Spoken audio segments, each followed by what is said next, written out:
Here, Dad, take the phone out. I'll get another boat and I'll try to push it into Okay, try to push it back.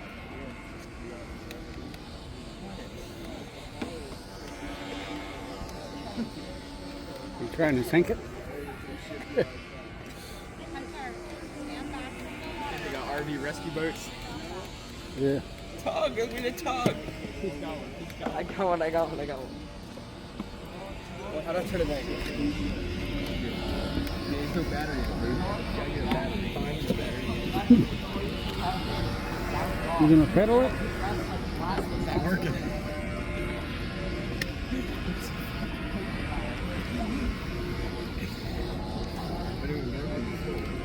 There you go. I'll push it.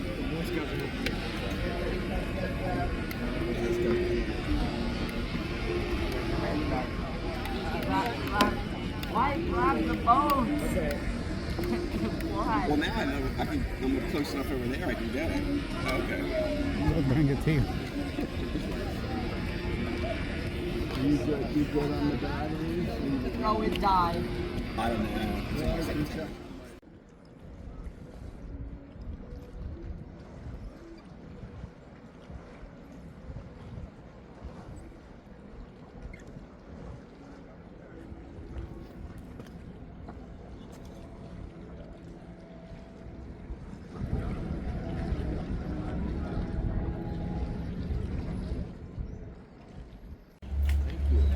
Enjoy it.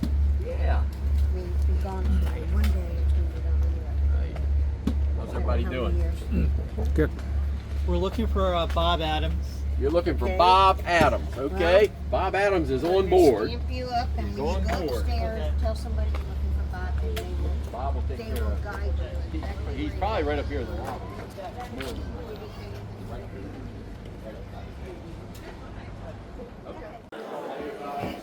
I went in the summer '81, so I knew a few guys at '81 when they were a crew, but our receivers were possibly in too. Well, that was a rough time to get out of school. Yeah, there was no families.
Going down. Yeah, Mike Singer.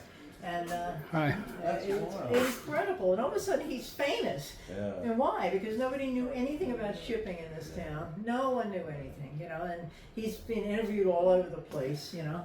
And I got an email from the BBC. He said, "You're in that ship watchers group. You could give us an interview." I don't know squat about this stuff. Come on, you know.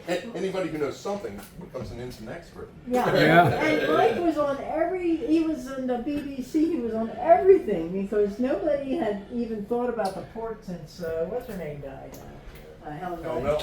And Helen Bell and everything, you know, she was just such and she would go to every single booth. Yeah. I mean, truly interested in stuff, you know? And I don't know. It's going to get. I worked in Philadelphia. Yeah. And I was at the USDA in Philadelphia. They would send me overseas. And there is a gyro. And Interesting. it's something. I mean, when I started on the waterfront, they looked at me and my boss looked at me and he said, "Who are you?" No, I hired a mister. I said, "Good luck." We're past that now. Yeah, so I mean, we just Thank you for trying. You know, we had a guy named Waltman and he died. And it's so sad. I met him at a senior historical meeting at the birdhouse.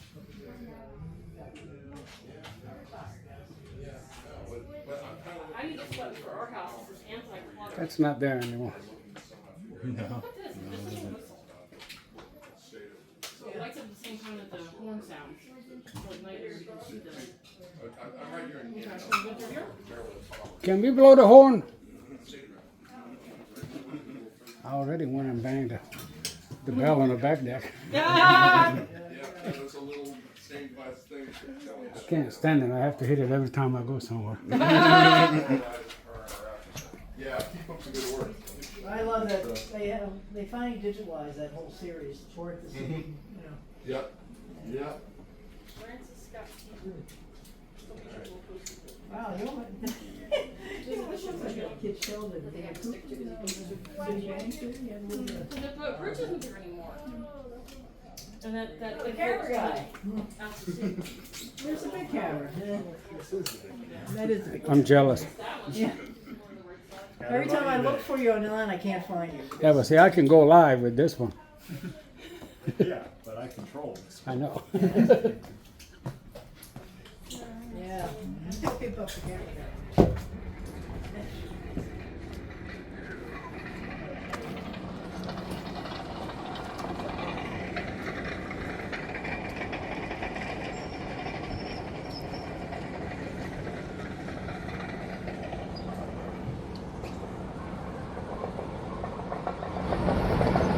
Yeah, so the captain can see much to the bow of this ship. It looks like any of the ships.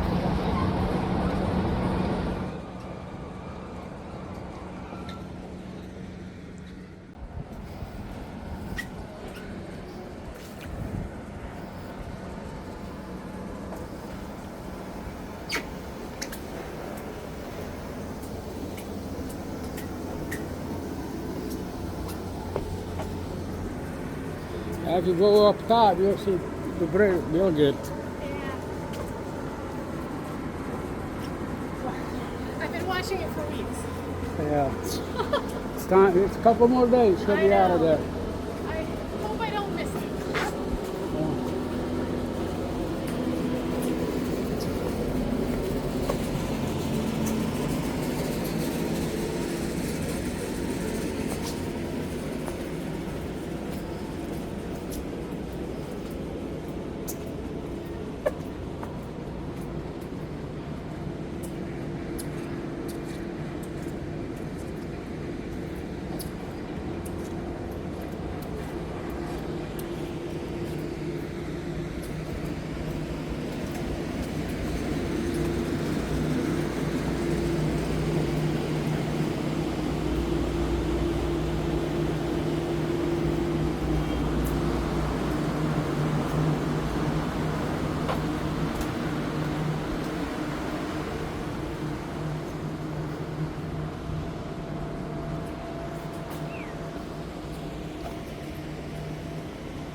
Oh, pretty good. How you doing?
I did. Right at the go ahead. Right. You guys go ahead. All right. Sorry about that. Literally, I was like holding on. How could you? I know. I know.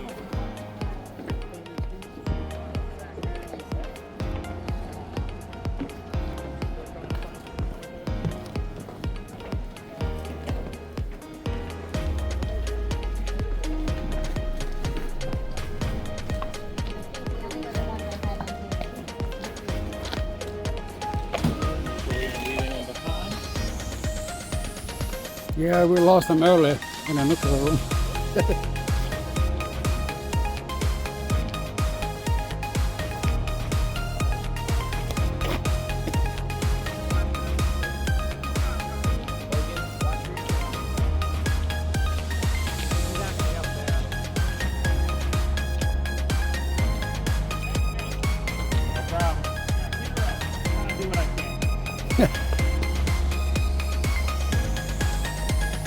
How long you been doing it, Justin?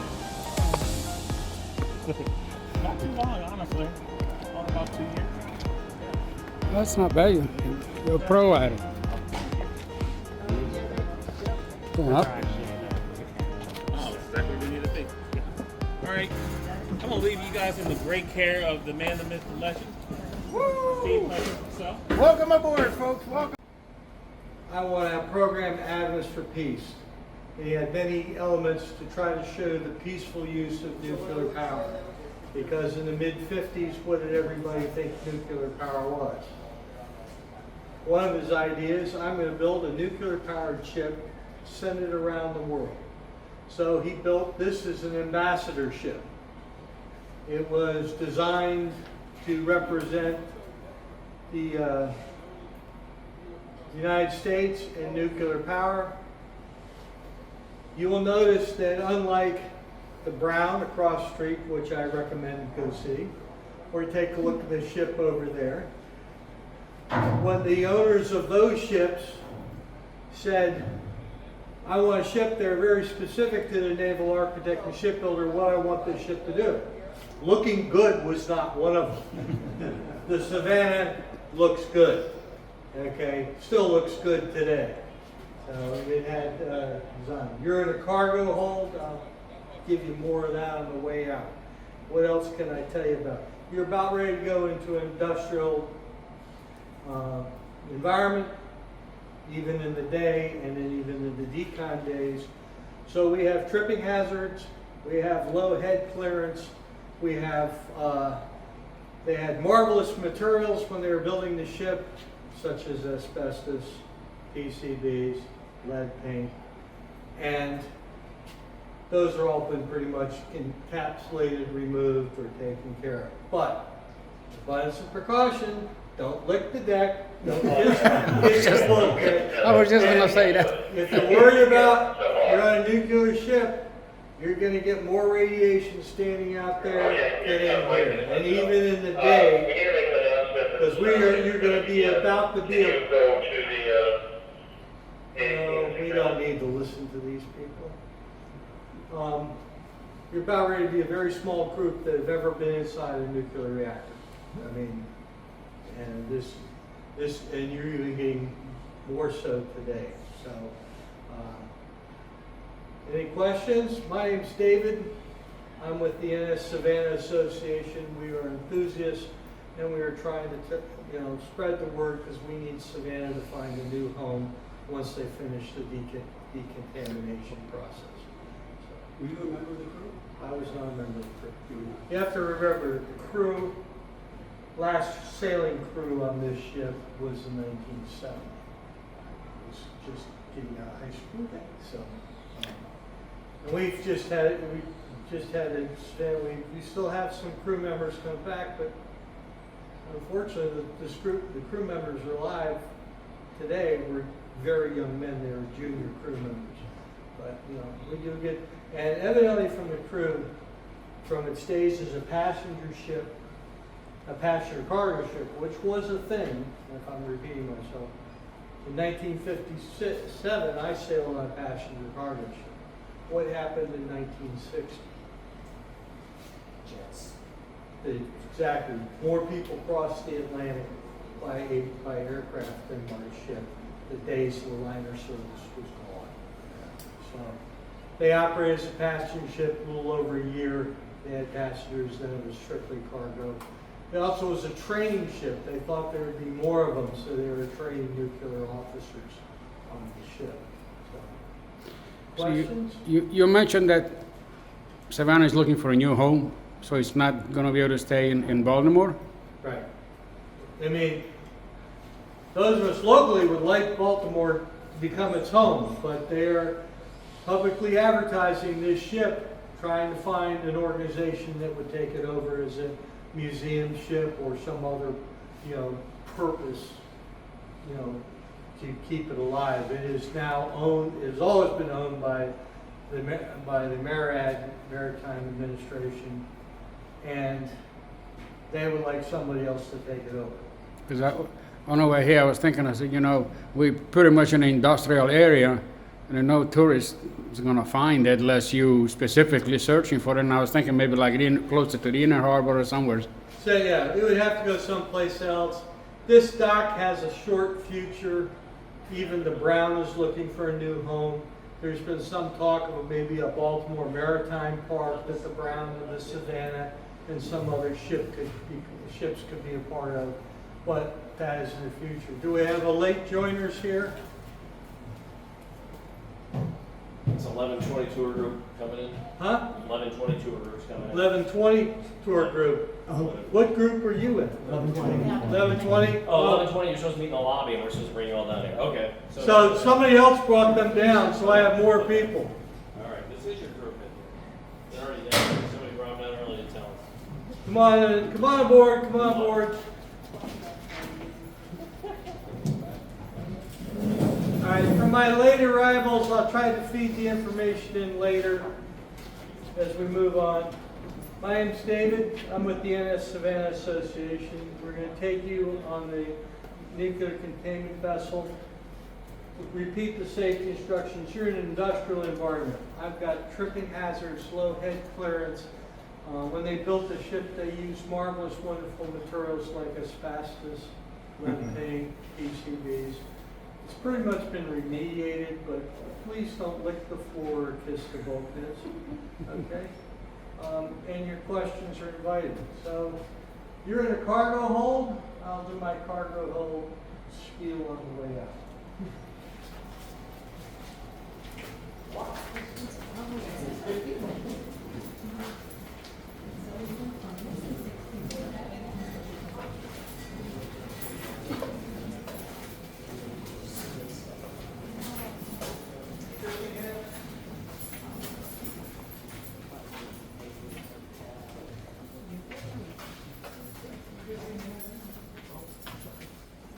Pretty spacious.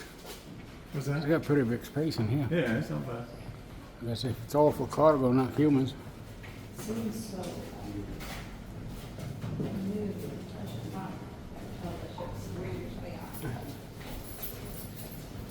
are. And by the way, you're not in some dark secret government thing. Camera work is allowed. So right now, this of course is a cargo hold. The radiation techs, this is where they check in and out. They have body scanners and stuff, the people. So this ship is still a licensed nuclear facility. We have to use all the protocols, but it is essentially a cold ship. You'll get more radiation outside than you will in here. And you definitely would never be allowed to go where you're going next. So, likewise.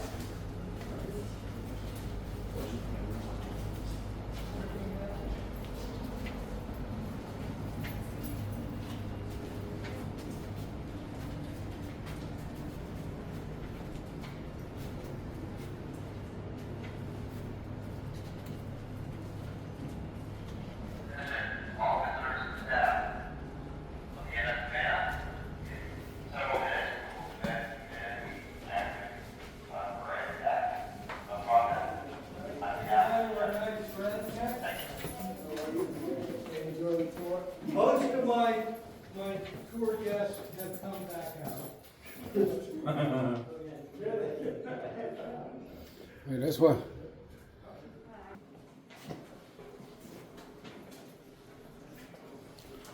I guess you can get lost pretty quick here. We won't let you do that. Put your tracker on so you don't get lost, right?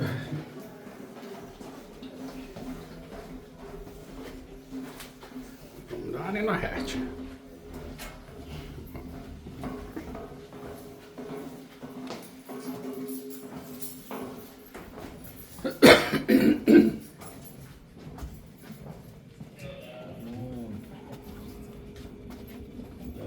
Last man.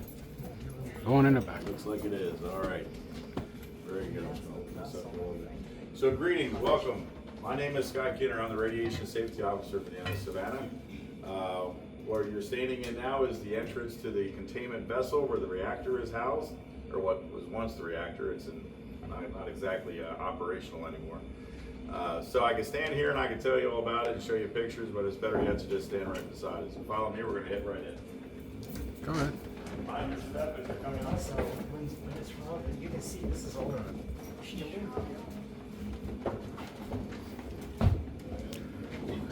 Having fun today. We'll try to help. I'll post this on my YouTube channel. We'll see if we can try to. Anybody responds and be interested in helping out finding a new home or. Appreciate it. So everybody's in with all this stuff. They're dead. Don't do anymore. Very good.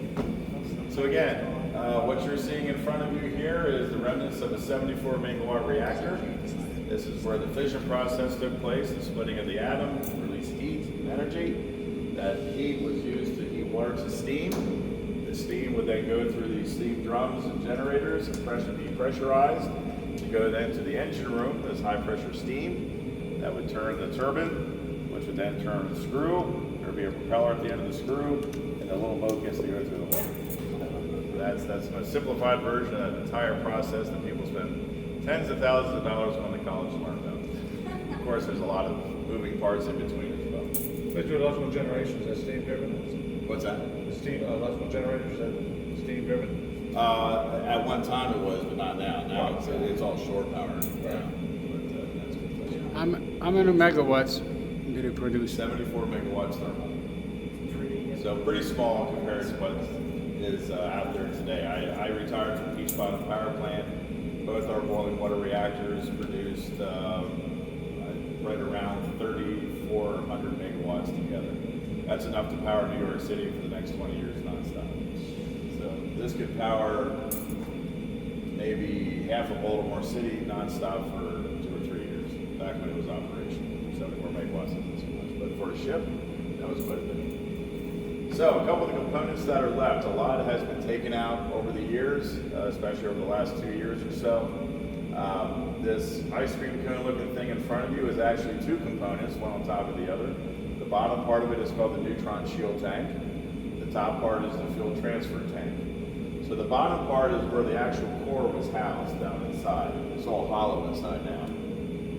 But this part was your core, that's where your uranium fuel rods were located. And the reason it was down below is because this entire tank is lined with lead shielding. Lead's about, well, maybe 5 to 6 inches thick and will remain. On top of it was what was called the control rod drive mechanism.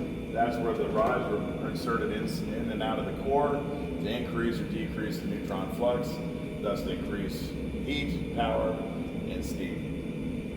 These 2 pieces were removed about 1.5 years ago. They were put onto a rail car and sent to Clyde, Utah, where they are now buried 50 to 100 feet below the Earth's surface, and will remain there until the end of time, until it decays away, or until aliens dig it up and decide to their own form of propulsion, who knows. So all of this upper part sat right here and went straight up through that round annulus.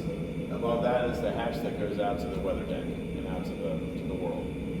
So like I said, both of those were taken apart. I get a lot of questions over how much radiation was left in it when it was taken out. So when this top part was removed, I climbed up onto the top of the actual core and stuck a meter down inside just because I was curious myself. It was 800 millirem. So to give you an idea of how much that is, your normal chest x-ray is about 200 to 300 millirem. If you're flying from New York to Los Angeles at 30 to 50,000 feet, you pick up 1 to 2 millirem from cosmic radiation. This had 800 millirem, and that's after it sat for 50 years dormant. So it's still quite a bit of radiation inside, hence why it's in Utah, because if it was still here, I couldn't have any of you come up here at all, unless you had the symmetry. How long ago was when you did the test? About 1.5 years ago. That's good. Good to know. At least 1.5 years. There's no residual, I think I know where he's going with this. There's no residual radiation in here anymore. You'll actually get more radiation out on the pier from cosmic radiation than you will from inside here because you're at least protected inside here. Was it buried as one unit or did? Nope, 2 units. So this flange separation, this down was 1 unit, and then this up was the other unit. So this went into a giant square box, and this went into a giant circular cylindrical box. So that down, looking down into the portal right there, that's the 6 inches of lead on the inside? That's correct. And that goes all the way down to the bottom. And that was mainly for shielding from neutron radiation. So when it was active, you would have neutron radiation. When it was turned off, so to speak, neutrons would stop. And that was due to what was called boron blades that would come over top of the fuel bundles to stop reactivity. That's how you adjust power inside a reactor. It's what's called neutron flux moderation. So the steam would be produced inside the core. It would then go to these steam generators where it would then be pressurized by that machine behind you. At about 1200 psi pressure, that pressurized steam would then go to the turbine to run the turbine, but you had to make sure that the steam didn't have a lot of water in it because it was saturated steam. water going against metal moving at a high rate of speed can actually cut the metal. I've taken turbines apart at Beach Bottom, where I used to work, and I've seen water damage from in the fins, where even just a droplet of water is moving at such a velocity, it's cutting into the metal. It almost cut the metal right in half. Pretty amazing stuff. It was a completely closed system. It was a closed system, closed loop system. How thick is the compressor? The pressurizer? Yeah. I'd say about 4 to 5 inches steel thick. And it is empty. I know because I did the survey inside of it 2 years ago. And that was a job trying to get that clean. It had a lot of contamination inside of it. I was one of those big white suits with the hood and all that kind of stuff. It looked like a 6-foot Oklahoma trying to get inside that thing. How do you get in from the top? What's that? Get in from the top? We actually cut, you can't see it from here, but we actually cut a door on the side because the little, access hatch was maybe about that big. I'm not getting it. I hear you. My wife's a really good cook, so I can't, I eat too much. But, Plus you're dressed up in all the safety equipment. Absolutely, because we would use what was called a papper. It had purified air flowing through it so that you could get inside. You didn't breathe in the contamination and get contaminated yourself. The grading that you're standing on now is only a week old. You're all test subjects. We hope it works. No, it's more than strong enough. So all the grading was removed, and this new stuff was put in, mainly for safety purposes. Well, what was here before was somewhat degraded, and want to make sure that. What's that? Is that steel? Is that carbon fiber? I think it's fiberglass. Yeah. It's fiberglass because we have a little, the next cargo hold, we have a containment set up to cut all this to size. So we take the old piece out, do a measurement, and then cut it to size to make it look like this. So originally, none of this was to be here. You were going to just come in here, just be a giant round open room. But our company decided to, with the help of the Maritime Administration, Department of Transportation, to leave some of this so that you could see what an actual reactor looks like, not just a mock-up, which we could have easily done with, laser printing and that kind of stuff. So is this the only reactor that people can actually go inside? To my knowledge, that was once a functioning reactor. Yeah. There's lots of mock-ups out there. Well, a lot of universities have it for training purposes, which is good. That's what they should be for. But this is the closest you'll ever come to one that actually operated. So it took a long time to get this decontaminated, to get the dose gone. That's part of my job is I do all the dose assessments every space on the ship. And then I have to have all kinds of justification and documentation stating that, yes, this is good, let's bring tour groups in, and so on and so forth. So originally to get into this space, people ask that question too, it was that hatch there, and the similar hatch just on the aft side of the ship there. That was it. That was the only way you got in here. So, obviously for decommissioning purposes, to bring material and personnel in, that wasn't going to do it. So we took a diamond rope saw over the course of 4 months and cut that hole out that this gentleman is standing in right now. And I'll get into the thickness of what that's all for here in just a second. 6 big pieces, and that's what we did. So that same diamond rope saw we used to cut a lateral cut into the steel generator. Steel, redwood, steel, redwood, steel, redwood, steel, redwood, steel, redwood, concrete, So water would steel. flow around those tubes, and that's how you would heat up the water. I'm trying to zoom out so I can see the whole thing. Yeah. What's the total thickness of that? About 3 foot, 3.5? That's, I would say about 4 feet there. Right, exactly. It probably varies as it works around. But varying materials helps absorb collision. Yep. So I'm going through the layer. That's you're good. So this core hole was drilled to just verify. The other thing about this is the thickness of the walls, which you'll see when you come out. They're 6 feet thick of concrete, American redwood, and steel. So 6 feet. So the inner part is the concrete.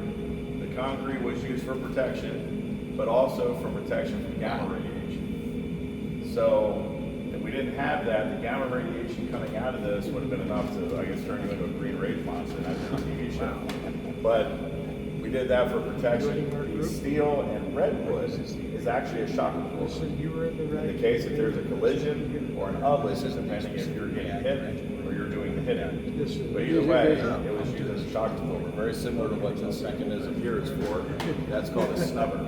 That's like a shock absorber in a car. Because when this was running, it would vibrate. Well, if it vibrated too much, and you didn't have that, you could actually crack your containment. So this, filled with hydraulic fluid, would you be used as a shock absorber? Any questions about it? How is the reactor mounted to the ship? Just sit on the keel or? No, there was giant bolts that it would sit into, and they're actually down on the bottom. Well, they've been cut out now, but that's how it would sit. And then there was flanges. This flange would connect with this flange, and this flange would connect with this part right here. So it was all bolted together as one piece on the bottom. Yep. Keel. Well, not so much the keel. We're a double bottom ship. Double hull. Double hull. Okay. So the innermost hull is what it would be connected to. Did they have any shock absorber or Yes, separation they from had, the body, or? Kind of like a snubber system like that, but for the bottom of it, because it was going to vibrate, it was going to move, and you wanted it to, otherwise you would crack the hull. Yeah. Good question. And that's the last thing you want to crack, right? I'm sorry. Was there a reactor fill system, or did they just plan on sinking it? No. They had a load. If there was an emergency, no, they didn't have a system other than just to get it to port as soon as possible and then work on it from there. But to sink it, not to my knowledge. Maybe they did. I don't know. That might be a question for Steve. He knows more about the procedures that they had. Steve, did you ever make that decision? No, but they had a way of, scramming the reactor to shut it down. Yep. Okay. And when they changed fuel rods, they would flood the top of it I'm just repeating what his said. Yep. The reactor only scrammed, I've now learned, twice in its lifetime. Oh, I just learned about the second one. It went through a hurricane and it hit an automatic scram. And the second time, I forgot the reason. The guy told me they were leaving a port in Connecticut and they left the dock line on and it scrammed the reactor. Also, all automatic, so it was never a human-induced scram. Gotcha. Okay. Is that the way to say it? Yeah. So you said a couple things that are really important. One was it wasn't a human-induced scram. So reactors today have what's called a logic system attached to them. It's kind of strange, but if the reactor feels threatened, it can scram on its own. And what a scram means is these rods are actual blades. This is what the blade looks like. It's about 15 feet long and it's made of boron. Boron stops the reactivity of neutron flux. So when they scram, what that means is they're pushing all the rods in. It means all these rods are going over top of the fuel bundles and they're stopping all reactivity. Because if it didn't work that way, you would just continue to have reactivity. And you could have a runaway chain reaction. Exactly, which is similar to what happened at Chernobyl. Well, there are a lot of stuff happened on Chernobyl. Part of that was arrogance of the Russians part. But, so when that happened, all these rods got inserted, and that was the scram. That was the safety shutdown of the system. And apparently it happened twice. And like, as we know today, that's all I know, and as somebody, another new guy told me this, is that he was going to explain this cross-section to you. So this was a significant structure. Yes. And the Russians' theory about containment was chain link fence. Yeah. It was all about cheap. Which it doesn't work? Which is why they put graphite tips on their rods inside their reactors, and that was what caused the explosion. So it hit the helium bubble. So in short, we didn't have any issues with our reactors, what we call is the human errors, what they actually had. Right. Doing a test and not realizing, hey, we're not supposed to be doing this, we exceeded the limits and stuff like that. Exactly. The only time that they detected radiation on the deck, on the street. It was actually in Baltimore. They detected it downtown. And it was determined that the Chinese had let off an above-ground nuclear test, and that radiation radiation cloud was going around. So it's never from the It ship. wasn't from the ship. Yeah. Just So like what- when Chernobyl blew, they detected radiation and contamination the whole way to Sweden.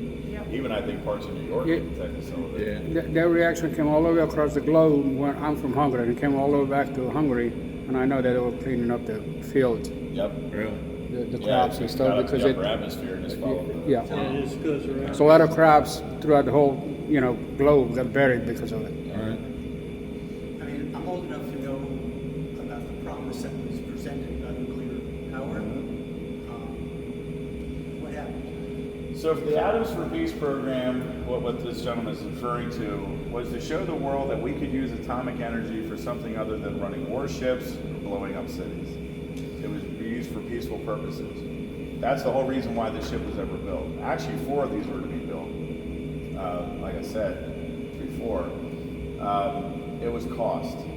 So to run this ship for 1 year cost $1 million in 1969. Today's world, that'd be what, about 20 to 25 million. It just wasn't cost effective. But Congress knew that when they built it. They knew this was never going to be a 50-year-old ship still out there hauling cargo and taking passengers on nice little cruises.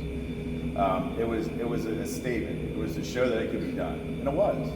It went around the world 2 or 3 times. It visited a whole bunch of ports, a whole bunch of countries, and it proved to be the right thing to do, and it made its point. But it just came down to cost. Again, the question is actually bigger than that. The whole nuclear power. Oh. I mean, is it the waste disposal? So nuclear power is Why don't we really have your nuclear cleanest. power plants everywhere, no fossil fuels. It's waste, and it is waste. And the problem is, once you create the waste, what do you do with it? Sure, we had Yucca Mountain, which turned into nothing but a political football, and they're trying to open it up again. And you do have a few depositories around the country. The issue is getting it to those depositories. Some states will not let you transport radioactive material through their state. So now you have to try to come up with a way to meander around all these different states or different areas to get it to where it needs to go. Most reactor plants will keep their waste on site, their spent fuel rods. Now the French have an idea. They can recycle their fuel rods. Now why haven't we done that? That's a political question, really. The reason why we don't is because it will make a small amount of plutonium. Yes. Because we used to actually reprocess. And to worry about weapons grade plutonium getting into the wrong hands. In fact, we used to. I can get behind that. Like all the naval nuclear fuel ends up in dry pack storage. Yep. That is still so enriched and there's still so much energy in there Yeah. compared to what we used to. There you go. So that's why, and incidentally, I'm going to add that to my talk tonight. we were one of the only signatories of that treaty, and that stopped us. Then the Clinton administration stopped it again. Gotcha. And It's never been brought up again, I guess. you got to do something. There's a couple things you can do. You can either keep irradiating it to get the chain to go down, or you can reprocess. We can reprocess, especially the civilian fuel, because you will not get much weapons grade, which we little. And that little bit's just enough to cause an issue. So You can double check me on that. No, I believe what you're saying. So how many workers it took to operate and maintain it, and how long it took to replace the rods, or the rods was ever replaced? They were replaced one time. There was one refueling outage. As far as the number of crew for the reactor compartment, I'm not really sure. Do you know that? No, I'm not sure. Also, it's like Eisenhower did not want an oops on this ship. So it used very conservative approach. It's like we say, it used a belt, suspenders, and the depends approach to its engineering. But it's also a training ship. They thought there'd be more of them. Yeah. So there was, space was allotted for more nuclear training. officers to be trained. So, but Torp, an engineering watch was 4 officers and an oiler. Or a wiper.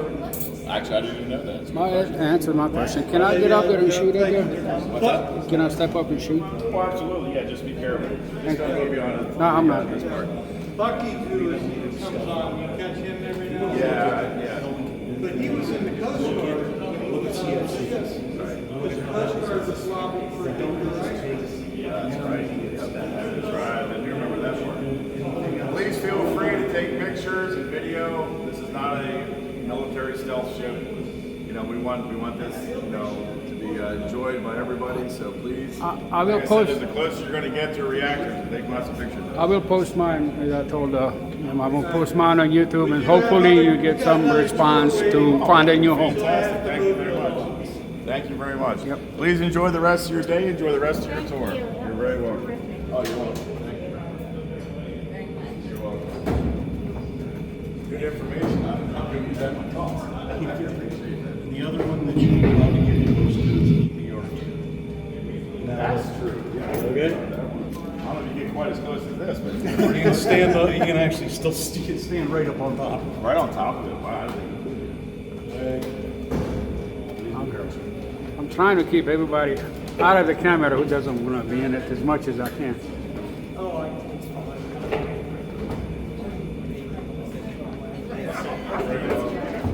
it's And just look at the thickness of that wall. You got steel concrete and steel and wood. It's not a container ship, so it can't compete with container ships anymore, you know? Enjoy.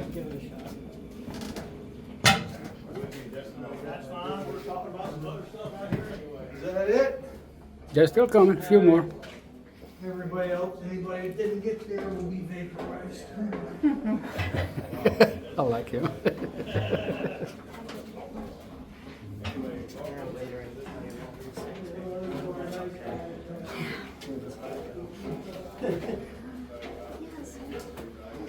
You turn me loose and you just let me go, I'll be everywhere. Yeah. I hear you. submarines are smaller, a lot smaller, but they're still, I've forgotten what the S, I worked on S5.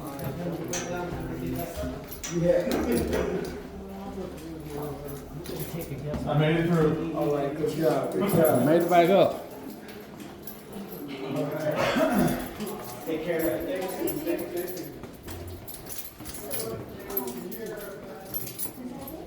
Yeah, that's one of the steam generators, and there's the vessel. Okay.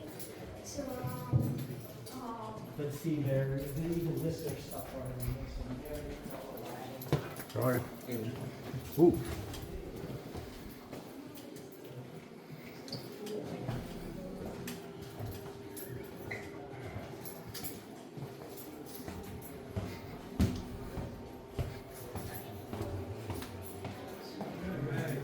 Ooh.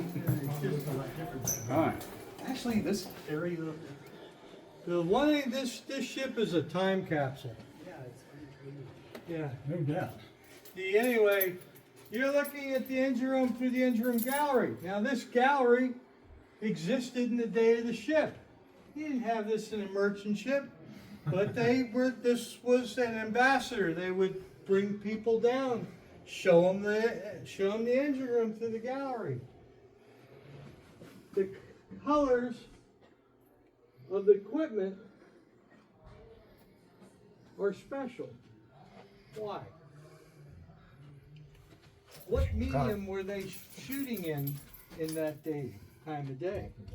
Black and white. So these colors appear differently in the grayscale. So they would shoot in black and white. We start here with G and H.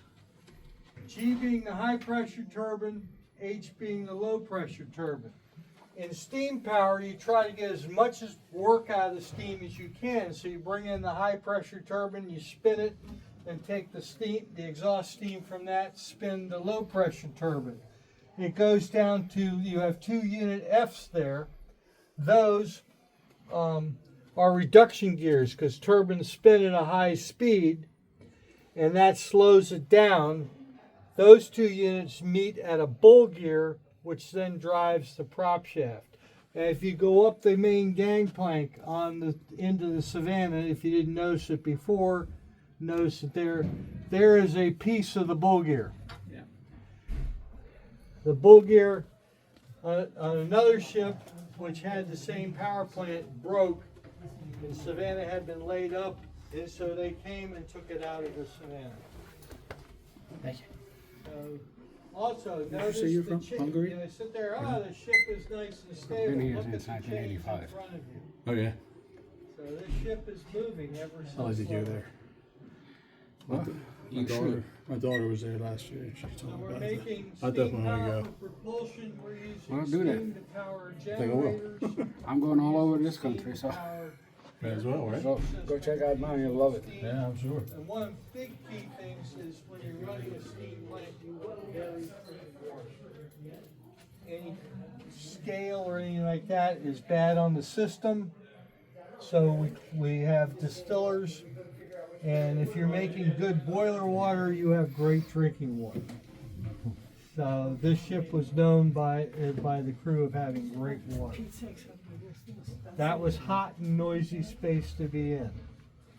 All right. Questions? C, the generator, electric generator. Oh, C, green. no, it's an electric motor. We have diesel generators that could be able to use, if the ship was cold and you had to restart the engine, you had electric diesel generators that could give the ship electricity and start the water system. Then you could start your nuclear reactor system and you could start up. That was the get home engine, so that if the power plant had failed, that was capable of moving the ship at a very slow speed, but it could get you home. So that was the get home engine. I'm going to lead you through another way. I've got, is this a tour coming or just regular guests? This is us. This is us. Yeah, we're your. These are folks. They're still- Our group. Oh, did I miss did you all hear me? No, they took a wrong turn. Oh, I'm very sorry. They got a Two little. other people just came down the street. I don't know where they came from though. So. They took a wrong turn. They were kind of nosy. They wanted to see other stuff. Oh, I'm very sorry. I gotta take this. Then I'm gonna take you out this way. Keep on walking around. Okay, now take a step. That's easy to be nosy in here. That's what we want to keep up. Okay, let me take a picture of that. Yeah, the cooling pump.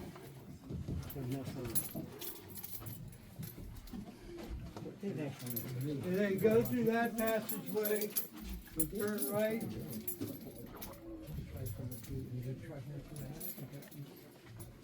Make sure my whole team comes with me. Is the Superman and that lady part of my group? I think so. Okay. You know, Just we're waiting some of that the ones that crossway were there. waiting in the ship where we were supposed to meet. Let me get by. Watch the tripping hazard. Now, there's two ways to control them. The hard way and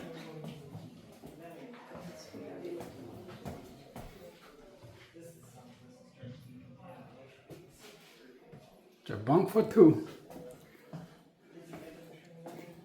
And bathroom and shower. What? Oh, I hope we can. Okay. Whoops. Sorry about that. That's okay. I was not looking where I was going. Wanted to see the bunks. Sorry. Been down there. Oh, there's an elevator.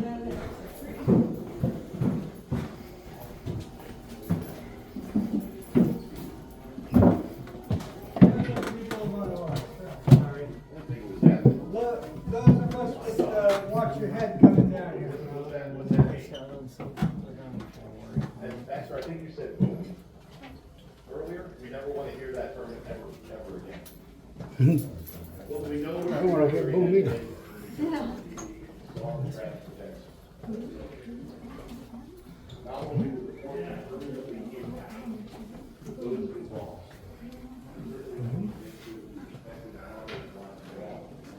I was hoping that they'd take us down and show us the control room. Are we heading that way? I don't know if that's where we're going, but we're going that way. Going in the right direction. Where it was. It's another lift. Careful. Sorry. So I don't have to ask that question. We didn't have to ask the question, they got the elevators.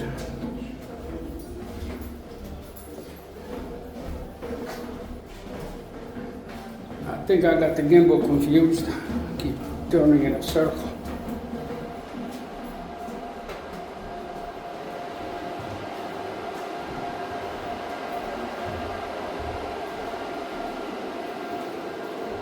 Who have I lost? We don't know yet. Anybody not here, speak up. All right. Yeah, we're going to the control room. Wow. Yeah, let's. We don't see many tube radios. R390? Yes, that's. I can't read it. Yeah. I'll zoom in on it for you.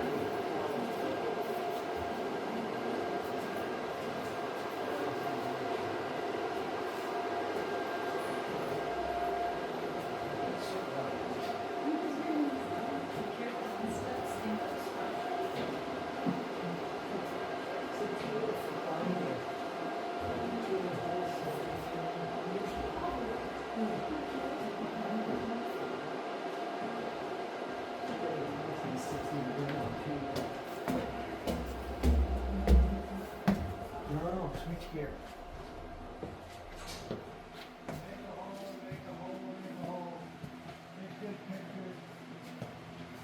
Yeah, now you're looking into the engine room. Take good pictures, take good pictures. Come on in, squeeze around, I'm gonna keep sliding back. I'm gonna keep sliding back. We are fortunate All that, of these gauges are 77 of them. They're pneumatic. yeah. So there's a rat's nest of copper tubing back there driving all these gauges. Yeah, we are fortunate today to have Pressure a goes in. fellow that's restoring the control board with us. So, but to keep it moving, I'm going to talk over you. Then I'll gladly let you explain most of it. Welcome to the first air-conditioned control room of a merchant ship in the United States. This was living good. Okay. But it's also one of the first ergonomically designed control boards in a merchant ship. In the old days, they would use the theory, who do I have hanging back there? Come on in, come on in, come on in. Am I missing anybody else? We good? Nobody behind them. Okay. The old days, they would fire up, he who got his dials and stuff to the control room first grabbed the best real estate. So they weren't logically laid out. I'm going to give a quick one, and you can fill in with the technical. But we had 3 officers on watch. Right in front of you, this lady here with the red stuff, that's the nuclear reactor containment business. Senior reactor officer would be standing there. Over on that side, you have a junior reactor officer. So from there, you can see the control rods, controls. They can control them individually or by groups. There we are making and pumping water. Very key to any kind of a steam operation. Then we're going through the reactor. The red water is the water going through the reactor. The blue water is going out to the steam turbines. So the reactor water sits in a closed loop. We come over here where we have pumps pumping through various steam devices, generators, pumps, whatnot, and then we have an electrical control board. From this point on, you had a Coast Guard licensed engineer running the control panel, because once it got to this point, this is all normal stuff for a steam engineer, right? Okay.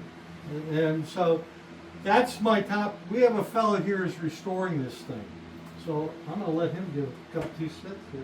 Well, just to point out, I have an example of one of the pneumatic gauges. These 77 pneumatic gauges, and they all have copper tubing going to them. So you imagine there's a huge rat's nest of piping and manifolds. So there's electrical wiring and plumbing back there.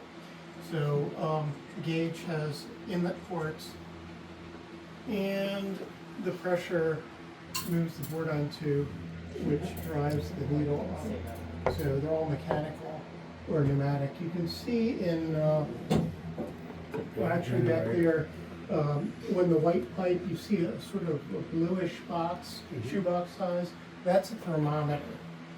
And it converts temperature measurement into pressure, and the pipe goes through and through the floor and comes up in here and goes to one of those gauges. So there are pipes going from here everywhere back there and into the reactor room. And this looks like nearly brand new because it's a spare that was put away when the ship was built. They have spares for just about everything. You know, sealed, factory sealed 1958 in beautiful condition, so I took this one out. I also noticed that a lot of the lenses on them are broken, the little tabs, and I found that the probability of the lens being broken is inversely proportional to the height. So the ones way up there are all intact, and the ones right in this area have the most damage. In fact, you notice a missing gauge. Yeah. That's because I removed it and took the glass to someone who does restorations, said make me a replacement lens. And I also told him to have it done in time for the open house. You see how that worked. But eventually, the gauge, the two throttle gauges are pretty much identical. Was it broken because people would tap it to get the things moved? Well, if you go up in the main lobby and look at all the photos, in one of the display cases, there's a photo of one of the operators with his feet up on it. You notice there at the engine order telegraph, there are throttle controls for forward and backwards, and those control the two throttle valves back there. I also noticed there's no interlock between them, so there's absolutely nothing to prevent you from putting the forward throttle on and the reverse throttle on at the same time. And I have no idea what that would do, whether it would damage the turbine or just stall. But yeah, notice the engine order telegraph. There's no direct control. This is like an older ship. It's like the John Brown. The bridge would then order the engine room on what to do. And if the engine room felt like it, it would respond. But it's, you know, so they'd signal and come back. So in direct control. There's also a scram for the emergency shutdown of the reactor. It can only be done here. The bridge had a way of signaling that it wanted the scram, but they had no direct control. You'll notice right beneath the scram button, there's a light with a bridge order to scram. Yeah, bridge order scram. And when you visit the bridge, they'll show you that button. That would signal down here. And why would that? Well, the nuclear engineers knew how to shut down the reactors. That's one reason why they left the control down here. But they can't, if you're down here, you can't see what's going on out there. So you could have a ship bearing down for collision or something. So that's why the bridge had a way of signaling. So, is SCRAM an acronym? Or yeah, what is it? Well, actually, if you Google it, you'll find no one can agree on how it originated. These pumps everyone argues about it. Nobody knows for certain, but it is an acronym. It stuck with the industry. It's like safety crew action because in the first atomic pilot at the University of Chicago, they literally had a guy. They had a rope going up to the uranium rods. And there was a guy there ready with an axe to cut the rope to shut the thing down if they couldn't control it. They didn't know what was going to happen.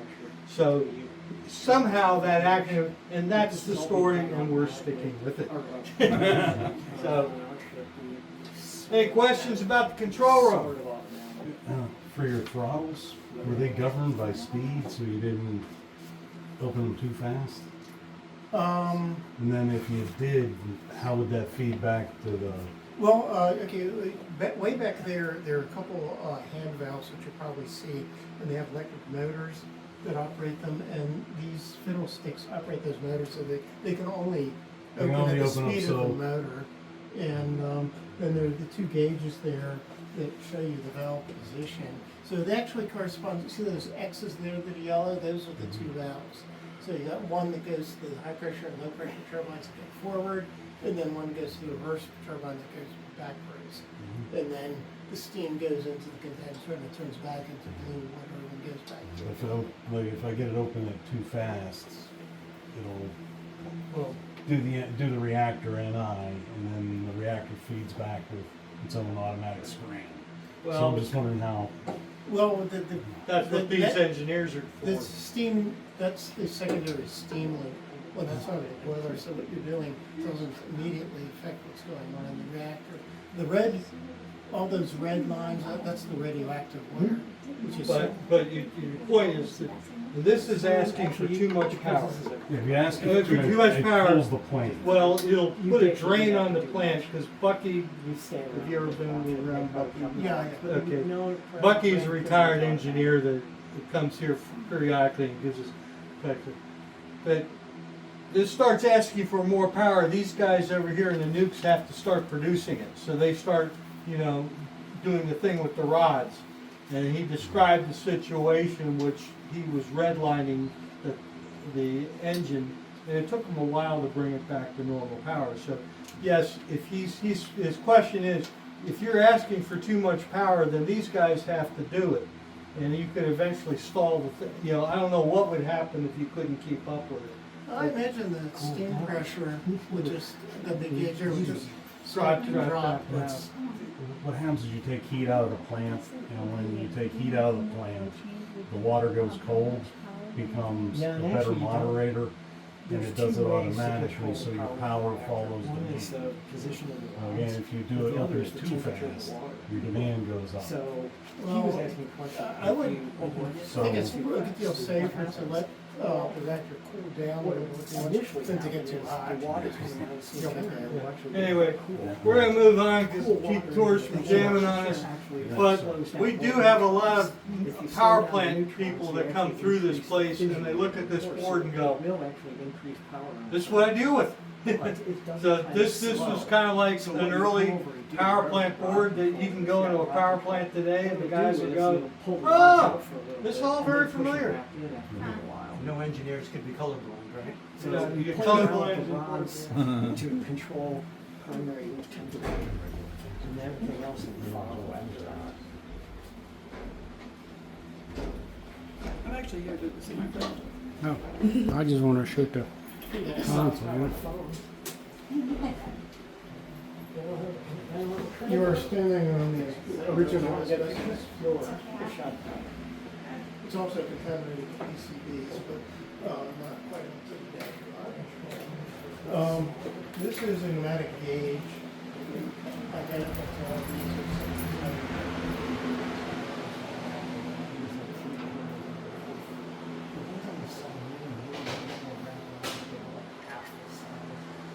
All right, you're in the engine room. You are standing right above the propeller shaft.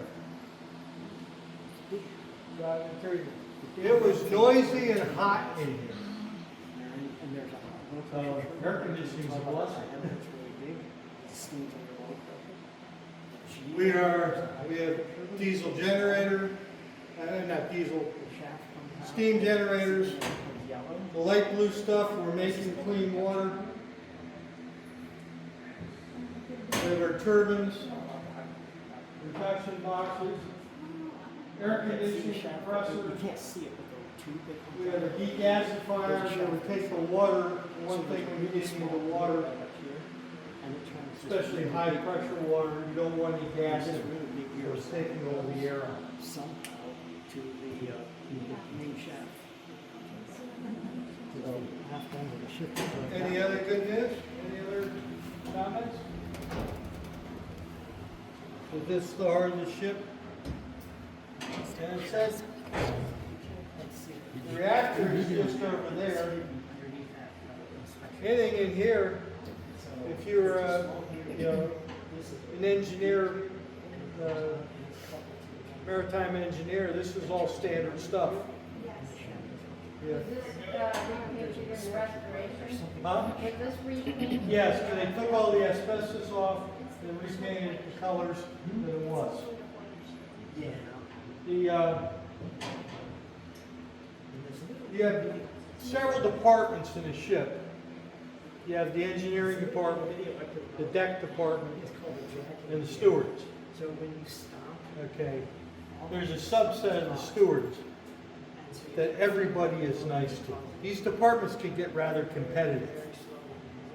What people do you think everybody, even the captain, is awfully nice to these people? Chef. The chef. Very important that the chef is happy. The next person that you are always nice to is the paymaster. So,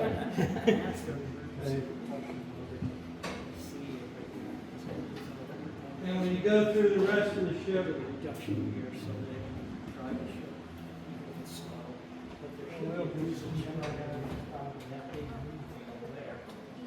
that generates electricity that you can run the instrumentation on that motor. And also run the coolant pump so you can restart the car. Those are electric generators. Turbine generators. I got it. I got it.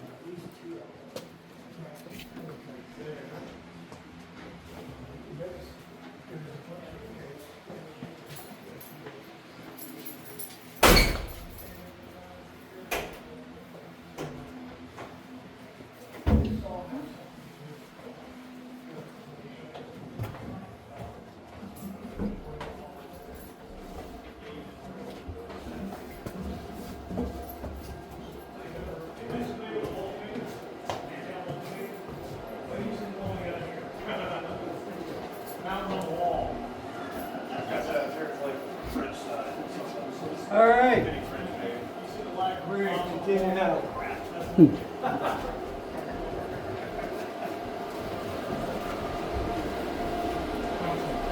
See you again. Gimbals and everything. Yeah. Okay.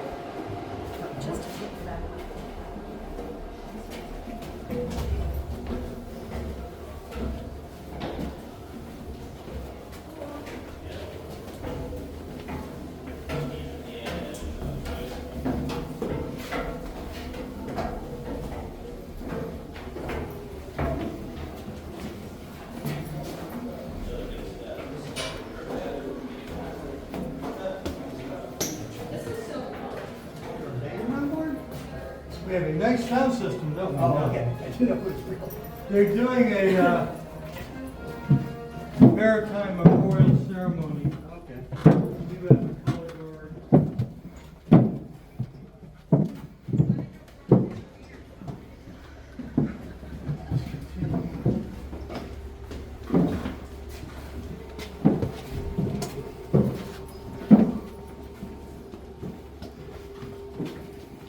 Plenty of water.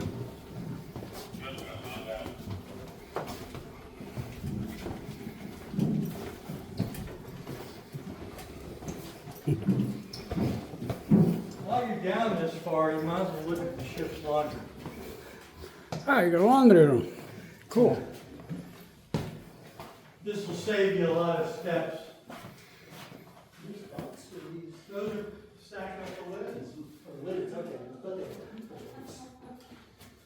This- Presses, everything.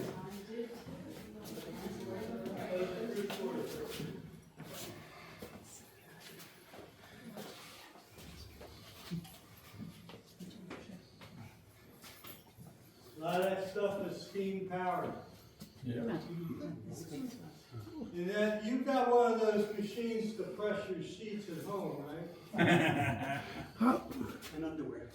He moved, so I was gonna ask him later. I got too many questions. I need this in my car. Yeah. So none of the stuff falls off. You gotta be able to handle everything yourself. So laundry, What size crew is in a ship? depends with or without passengers, 30 to 40. Okay. Come on, keep on coming out, so I know if everybody has seen all they needed to see. It's 4 o'clock. Somewhere. Not today though.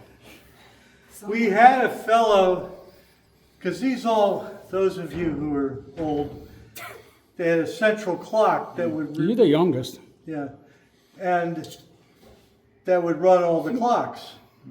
And we had a fellow that knew how to work on it and was going to restore them all. And then he died without asking permission in school. So if anybody knows how to work on that stuff, we're looking for somebody. So anyway. Yeah, self-contained. And we'll walk by our fellow rad tech here.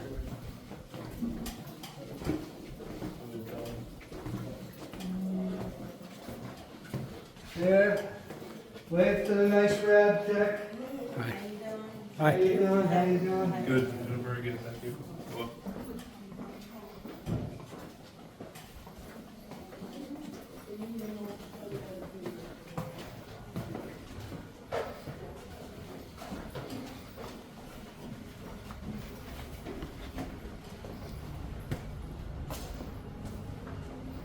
Oh, we've been here.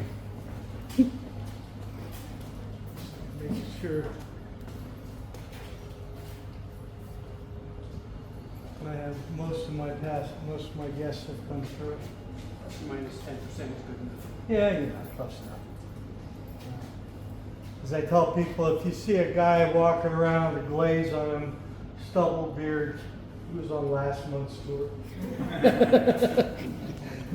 Somebody bring him a shaving kit next time. Oh! I have the 12-20 tour. Okay, cool. I wasn't making sure because I was pretty good. Oh my God, these tours are taking longer than they anticipated.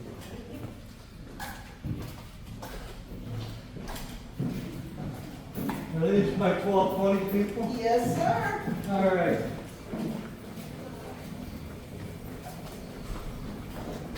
I'm going to give you the closing and opening statement. I'll let my 11-20 group pass here. Thank you for visiting the NS Savannah, but you're in a cargo hold. So we were both a passenger cargo ship. This is the days of bulk break cargo. You shipped a crate, they loaded a crate. There was a truck driver back in the mid-50s who was waiting so long for his truck to be unloaded. He said there's got to be a better way. And Malcolm McLean developed the sea container.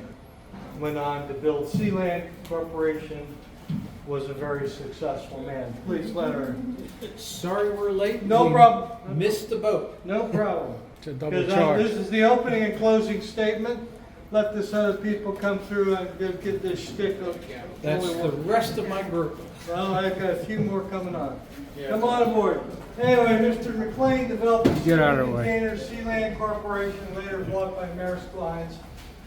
Became a very wealthy man. But this is bulk freight cargo, so you loaded a freight, you shipped a crate. Also required when ships were in port, it took them longer to unload. So like when I was on a cargo passenger ship in 1957, my mother and I, when we would come into various ports, would go on excursions for a couple of days while the ship was being loaded and unloaded. Today, these ships don't load, unless they have a bridge. Anyway, so here we are going through. What is, and I'll catch these people.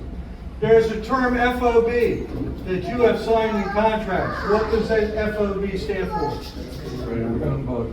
Free on board. I mean, what if your cargo? If I bought my crystal chandelier from France, and it was the contract said FOB Port of Baltimore. Once the ship came into the Port of Baltimore, it was mine. If they broke the chandelier on the way out, it's my chandelier. When you sign the contract FOB, what it really means, this is the point of change of ownership. So you have terms from the shipping days. So yeah, your crystal chandelier was in the cargo hold. You had the contract with the Stephen Dory Company to get it out. All right, for my old guests, thank you. I'm with the NS Savannah Association. We are trying to find a new home to Savannah. Please tell your friends to come visit us. We're open at least one day a month. We have totally guided tours. Please enjoy the rest of the festivities on Maritime Day. Tell your congressman the ship needs to be safe. You know, I'm here for questions from my new guests. Let my old guests leave. I will move on. Thank you very much. How much per year to maintain?